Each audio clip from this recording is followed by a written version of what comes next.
तर आपला चंगळ्या भाऊ कोणाला भेटला बघा. गव्हर्नमेंट लावते सगळ्यांवर खतरनाक टॅक्स. फक्त मार्केटमध्ये सचिन दादाचा मॅक्स चांगला बोले.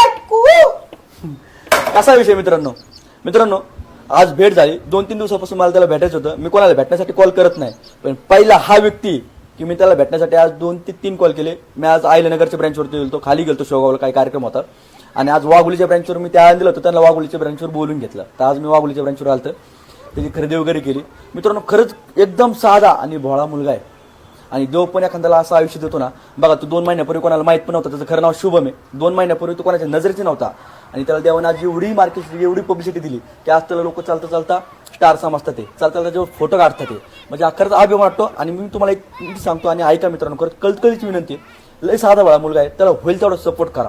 जेवढे मराठी उद्योजक असतील ना तेवढे सगळ्यांनी त्याला सपोर्ट करा. त्याचा जो आयडी आहे, त्याचा जो जुना आयडी त्याच्यावरती लोकांनी बरेचसे फ्रॉड वगैरे केले, त्याचा रिअल आयडी मी जो कॉलअप करतोय त्या आयडीला सपोर्ट करा. होईल तेवढं जाण्याने त्याला फॉलो करा. लवकरात लवकर त्याला आपल्याला मराठी बिग बॉसमध्ये बघायचंय आणि त्याला निवडून सुद्धा आणायचंय. तर हीच अपेक्षा आहे. आई तुळजा भावानी तुला खूप खूप यश देऊ, तू खूप मोठा हो आणि पुढच्या जेव्हा आमच्या दुकानात येशील ना तर तुझ्या अशी खाली गर्दी झाली पाहिजे तुला बघायला सगळं, नाही का? होणार ना? तुमचा आशीर्वाद असलं व्हायलाच पाहिजे. काय सांगायचं तुला, अजून काय सांगशील तुला? मेन माझं म्हणजे मी टाइमपास म्हणून व्हिडिओ चालू केलते. माझं असं हे नव्हतं.